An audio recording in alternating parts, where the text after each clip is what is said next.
Welcome to our channel ज्ञान उदय।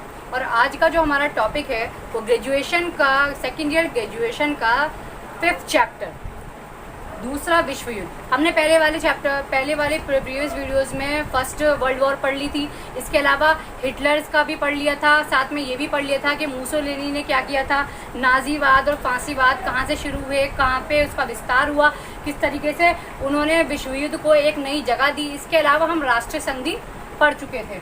तो वहीं इससे आगे की कहानी जो कि मोस्ट इम्पॉर्टेंट है, हमारी जो पॉलिटिक्स में गई है, तो एक बार हम उसको देख लेते हैं। टाई बाई टाइज के मतलब जो मोस्ट इम्पॉर्टेंट इसके क्वेश्चंस क्या हैं, इसके अलावा इसको याद कैसे करना है, तो हम एक बार देख लेते हैं। तो युद्ध का प्रकार, पहली चीज़ हम बता देते हैं, टाइम ड्यूरेशन सबसे ज़्यादा इंपॉर्टेंट होती है। तो जो फर्स्ट वर्ल्ड वॉर थी उसकी टाइम ड्यूरेशन में एक बार से बता देती हूँ। 1914 से 1918 तक फर्स्ट वर्ल्ड वॉर की टाइम ड्यूरेशन थी। इसके अलावा जो सेकेंड वर्ल्ड वॉर की टाइम ड्यूरेशन थी वो 1939 से लेके 1945 थी, यानी 1939 टू 1945, 6 ईयर्स, 6 साल तक ये युद्ध चला। अब इस युद्ध का प्रकार कैसा था, कारण क्या रहे, और जो एंड हुआ है फिर क्या हुआ, और एंडिंग के बाद लोगों ने युद्धों के बारे में क्या सोचा, या थर्ड वर्ल्ड वॉर हुई या नहीं हुई, या क्यों नहीं हुई, तो ये सारे सवालों के जवाब यहाँ पर होंगे। तो युद्ध का प्रकार क्या था, तो हम एक बार देख लेते हैं। 1 सितंबर 1939 को हिटलर द्वारा शुरू किया गया। यानी पहली बात क्या हुई, अब हम एक बार से थोड़ा सा पीछे जाते हैं। हमें पता चला था जो हिटलर था वो जर्मनी से था, और उसने क्या क्या किया था, नाजीवाद को बढ़ावा दिया था। नाजीवाद को बढ़ावा देते ही उसने काफ़ी लोगों के अधिकारों का हनन भी किया था।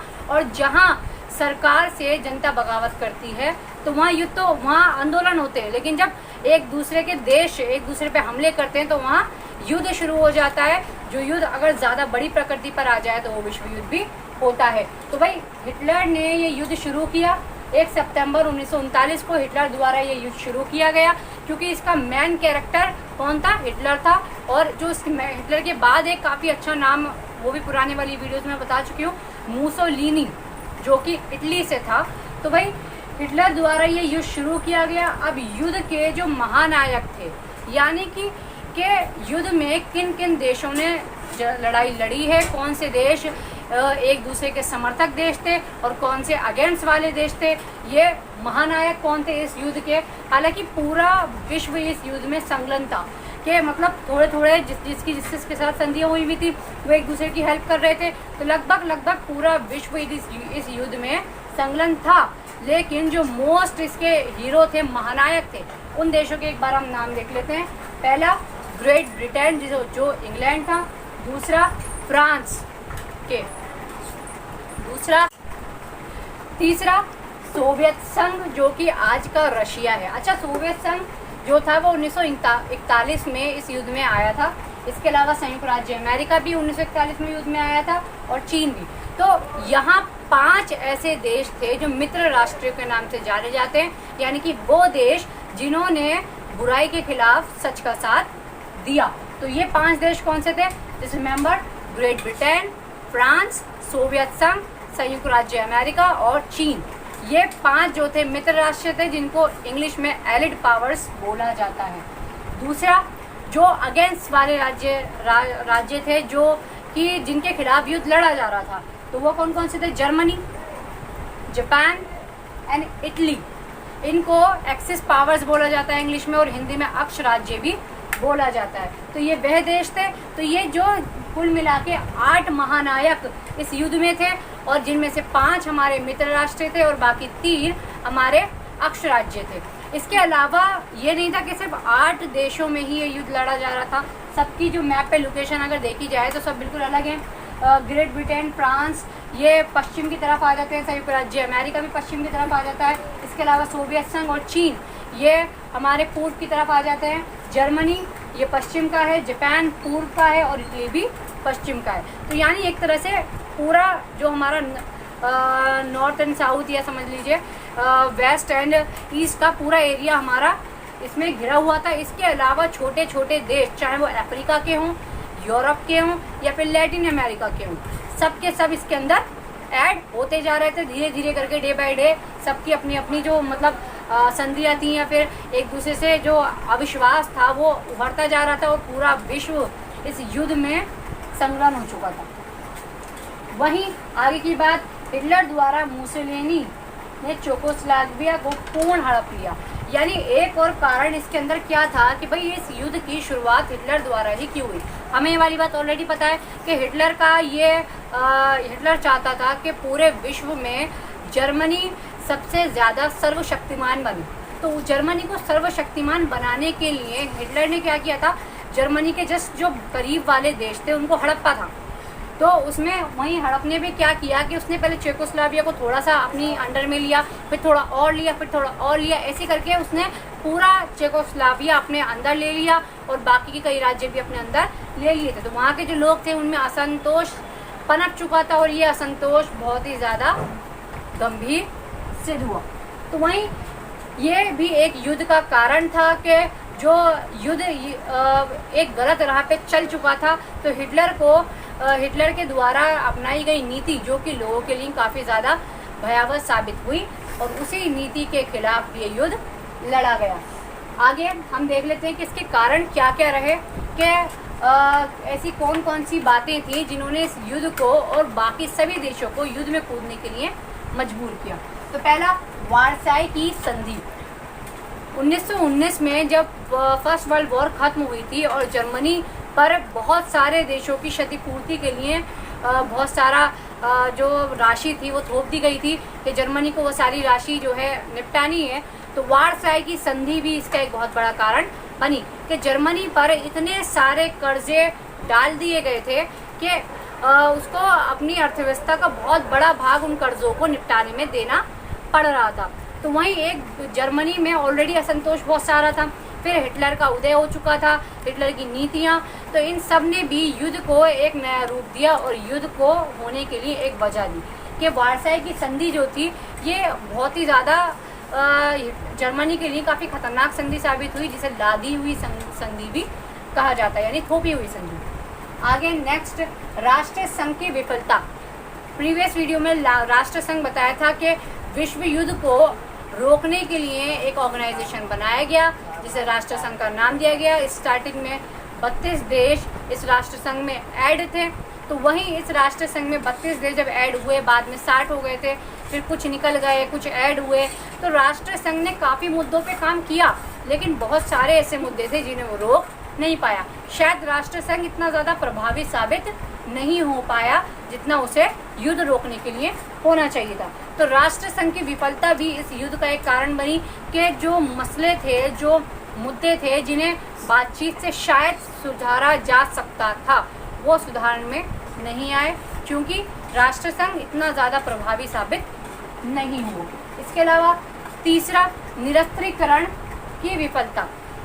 बात ये हुई थी राष्ट्र संघ में कि निरस्त्रीकरण या निशस्त्रीकरण को लागू किया जाएगा, यानी कि हथियारों की जो होड़ है एक दूसरे के प्रति जो इसे डराना है, इसे कम किया जाएगा और इसे कम करना अत्यंत महत्वपूर्ण था। लेकिन ऐसा हो नहीं पाया। क्यों? क्योंकि राष्ट्रसंघ ऑलरेडी इतना प्रभावी नहीं था। वहीं देशों ने राष्ट्रसंघ की बात को या उसके उदार विचार को मानने से इनकार कर दिया। इसके अलावा हथियारों की होड़ और सर्वशक्तिमान बनने की चाह उन लोगों को निरस्त्रीकरण की तरफ लेकर आ ही नहीं पाई।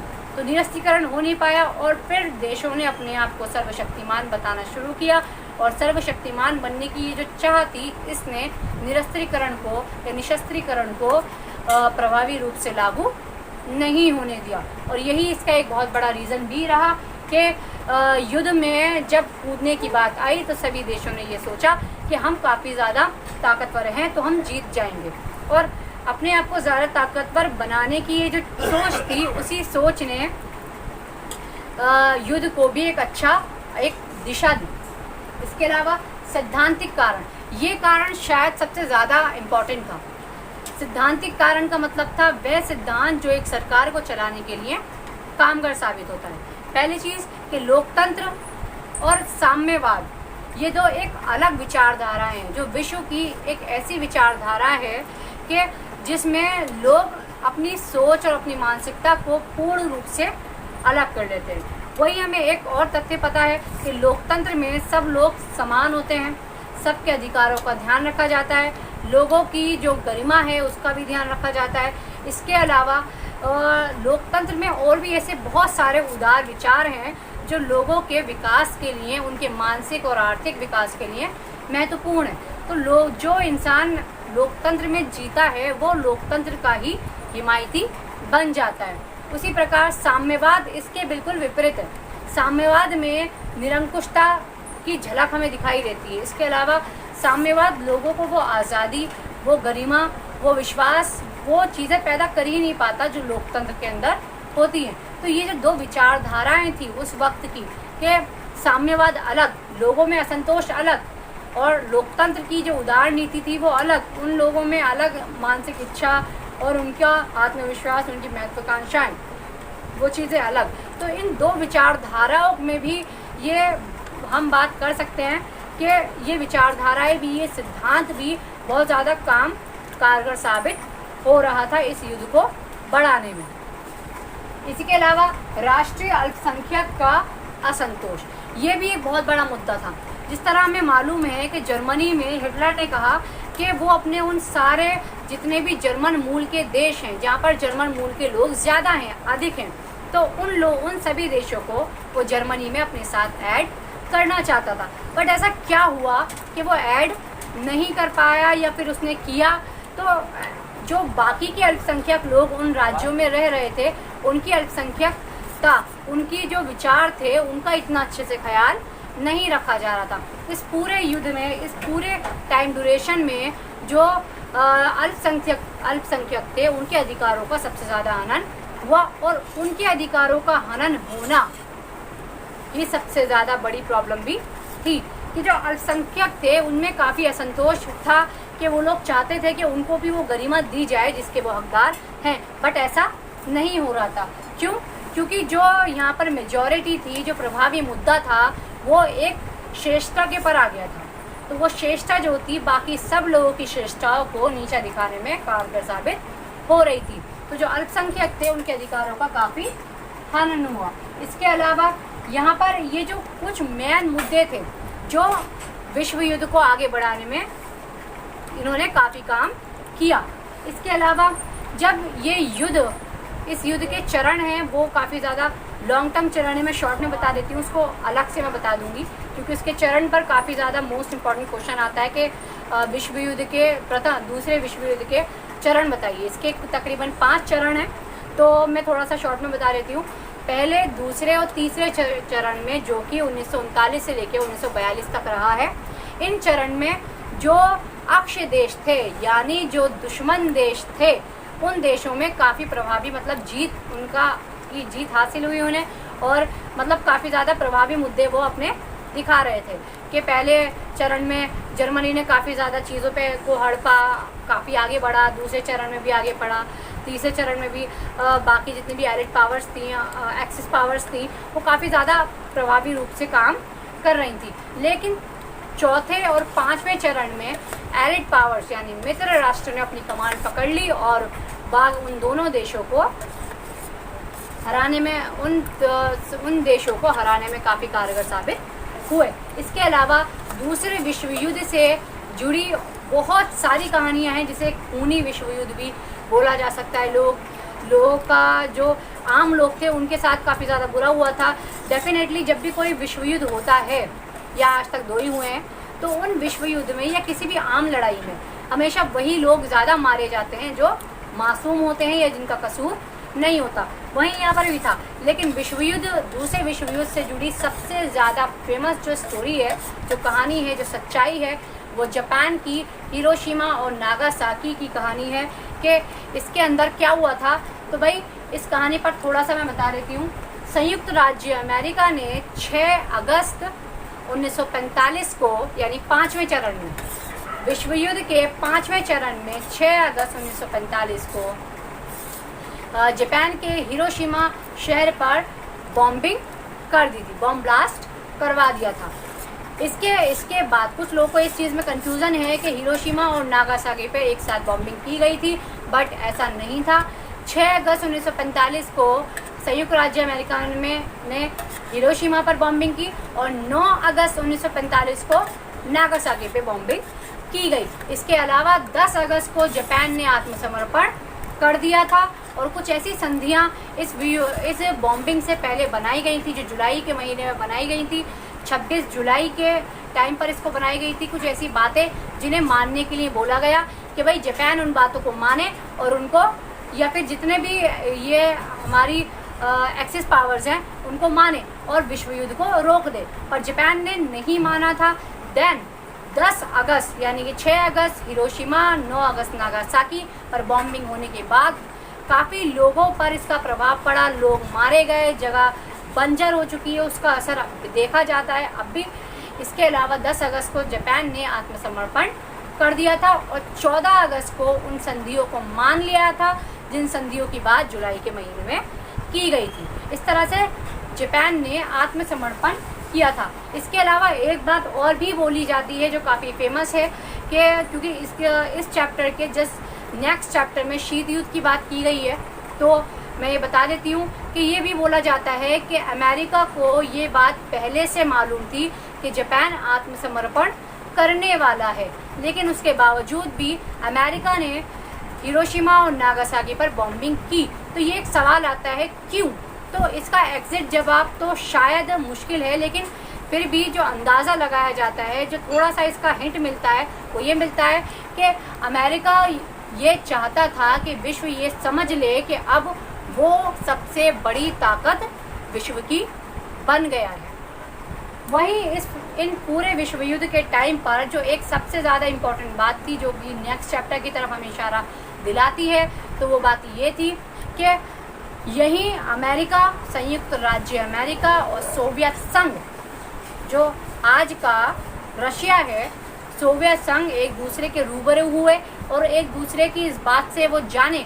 मैं ऑलरेडी बोल्शेविक क्रांति बता चुकी हूँ, जिसमें ये चीज़ भी बता चुकी हूँ कि जो रशिया था, जो सोवियत संघ था, वो ताकतवर क्यों हुआ था, क्योंकि उसने अपनी जो नीति थी वो देश के हित में बनाई थी, जिसकी वजह से उसको काफ़ी फायदे हुए थे। तो यहीं अमेरिका और सोवियत संघ एक दूसरे के रूबरू हुए थे और रूबरू होने की वजह से ही उन दोनों को ये चीज़ समझ में आई कि ज़्यादा शक्तिशाली बनने की जो होड़ थी कि मैं ज़्यादा शक्तिशाली, तो वहीं एक ऐसा रीज़न बताया जाता है कि अमेरिका ने दुनिया को ये बताने के लिए कि वो सर्वशक्तिमान है, हिरोशिमा और नागासाकी पर अटैक किया था।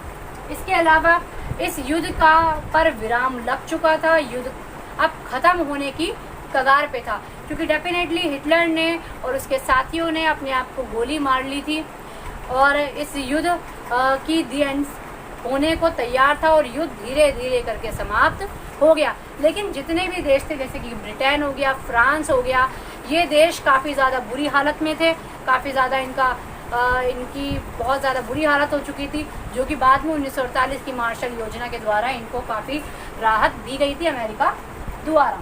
वहीं इस युद्ध के बाद जब ये इस युद्ध पर विराम चिन्ह लग गया, तो इस युद्ध के बाद कुछ संधियां की गई और उन संधियों में जो देश दुश्मनी की तरफ या गलत के साथ थे, फांसी वाली ताकतों के साथ थे, उन युद्धों को काफ़ी हर्जाना भी भुगतना पड़ा और क्षतिपूर्ति के लिए भी काफ़ी पैसे देने पड़े। तो वहीं कुछ संधियां थी। एक पेरिस शांति सम्मेलन जो कि 1946 में हुआ। एक पेरिस शांति सम्मेलन हुआ था 1919 में प्रथम विश्व युद्ध के बाद। दूसरा पेरिस सम्मेलन हुआ है 1946 में द्वितीय विश्व युद्ध के बाद। तो जस्ट डोंट कंफ्यूज। तो पेरिस सम्मेलन यहाँ पर हुआ 1946 में, उसमें शांति संधियों की बात की गई कि भाई विश्व को एक ऐसी शांति की ज़रूरत है जो दूसरा विश्व युद्ध तो रोक नहीं पाई, लेकिन तीसरा विश्व युद्ध फिर कभी ना हो सके, क्योंकि भले ही देशों ने लड़े और जीते, लेकिन वो ये बात अच्छे से जानते थे कि युद्ध से कभी किसी का भला नहीं होता है। आगे इटली के साथ शांति संधि, इटली के साथ बोला गया कि उसके साथ भी शांति संधि की गई और क्षतिपूर्ति के लिए भी उसको बाध्य किया गया। इसके अलावा जर्मनी रोमानिया के साथ शांति संधि की गई, मतलब क्योंकि ऑलरेडी बहुत सारे देश थे, इसमें सिर्फ ये 8 देश नहीं इंक्लूड हुए थे, धीरे धीरे करके अफ्रीका के, यूरोप के, एशिया के, लैटिन अमेरिका के, ऑस्ट्रेलिया तक थे। तो इन सभी देशों को मतलब शांति संधि इनके साथ की गई, बातचीत की गई, शांति के लिए प्रेरित किया गया। इसके अलावा हंगरी के साथ शांति संधि, हंगरी के साथ भी शांति संधि की गई और हंगरी को क्षतिपूर्ति के लिए बोला गया कि भाई वो अपना जो है क्षतिपूर्ति करेगा देशों के साथ, क्योंकि शायद हंगरी जो था वो फांसी वाली ताकतों के साथ था। इसके अलावा जर्मनी के साथ विश्व युद्ध के बाद मित्र राष्ट्रों का क्या रुख रहा? तो भाई जर्मनी के साथ मित्र राष्ट्रों का युग ये रहा कि जर्मनी में कहा गया कि भाई जब तक जर्मनी में कोई प्रभावी यानी ताकतवर सरकार नहीं आ जाती तब तक जर्मनी के साथ किसी भी तरह की शांति समझौते की बात नहीं की जाएगी। क्योंकि मान लीजिए अगर फिर कोई उल्टी सीधी सरकार वहाँ आ जाती और वो शांति पे हम हाँ कर देती, लेकिन लोग या वहाँ के जो नाज़ी दल थे वो नहीं मानते, तो फिर दोबारा युद्ध की ओर आकर्षित होते।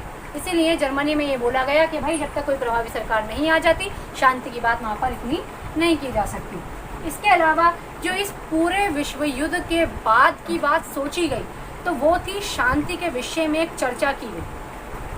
वो चर्चा क्या थी कि सभी देशों ने, चाहे वो मित्र राष्ट्र हों या फिर वो दुश्मन राष्ट्र हों या फिर वो जो बीच में कूद पड़े थे या कुछ भी, उन सभी ने ये सोचा कि अगर इसी तरह बार बार विश्व युद्ध होते रहे तो विश्व एक दिन सच में खत्म हो जाएगा। तो इस विश्व युद्ध को रोकने के लिए, क्योंकि राष्ट्र संघ की विफलताएं हम देख चुके थे, लेकिन राष्ट्र संघ कहीं ना कहीं कारगर साबित था, बस उसकी शक्ति इतनी हाईलाइटेड नहीं हो पाई थी। तो उसी सारी कमियों को देखकर और उसकी खूबियों को देखकर 1945 24 अक्टूबर 1945 को UNO संयुक्त राष्ट्र संघ की स्थापना कर दी गई और एक प्रभावी संगठन विश्व को दे दिया गया। और यकीनन आज तक 70-75 साल के बाद भी अभी तक कोई तीसरा विश्व युद्ध नहीं हुआ है। शीत युद्ध हुआ है 45 साल का, लेकिन वो अलग चीज़ है। विश्व युद्ध जिसे कहते हैं कि इसे विश्व युद्ध की संज्ञा दी गई हो, अभी तक नहीं हुआ है। और उम्मीद है कि इसी तरह अगर संयुक्त राष्ट्र संघ कारगर रूप से साबित होता गया और जो उसमें कुछ त्रुटियां हैं, कुछ कमियां हैं, उसके पर अगर चर्चा की जाए तो फिर विश्व युद्ध दोबारा कभी होगा भी नहीं। इसके अलावा ये भी कहा जा सकता है कि संयुक्त राष्ट्र संघ विश्व युद्ध को रोकने में काफ़ी ज़्यादा प्रभावी साबित हुआ है और विश्व को एक ऐसा मंच दिया गया है कि जहां शांति की बात की जा सकती है। यकीनन लोगों का ये भी कहना है कि अगर संयुक्त राष्ट्र संघ की मौजूदगी है तो लोग शांति की उम्मीद कर सकते हैं, क्योंकि जब तक वो मौजूद है हम शांति की उम्मीद कर सकते हैं। वहीं इन सभी देशों ने आपस में इस बात पर भी चर्चा की कि युद्ध में कोई भी जीते, नुकसान सबका बराबर होता है और युद्ध के बाद किसी को भी कोई नफ़ा अगर होता भी है तो वो नुकसान से ज़्यादा नहीं होता। इसके अलावा ये भी कहा जाता है कि विश्व युद्ध में जब शांति, विश्व युद्ध के बाद जब शांति आती है तो वो मौत की शांति होती है। तो इसीलिए विश्व युद्ध को रोकने के लिए काफ़ी ज़्यादा कारगर कदम उठाए गए, काफ़ी संधियाँ की गई, काफ़ी संगठन बनाए गए, लोगों में विश्वास पैदा किया गया ताकि ये विश्व युद्ध दोबारा कभी फिर ना हो। लेकिन इसके साथ ही जब ये विश्व युद्ध खत्म हुआ 1945 में तो एक शीत युद्ध का प्रारंभ हो चुका था जिसका नाम था शीत युद्ध, जो 1945 से 1990 तक चला था। If you like this video, then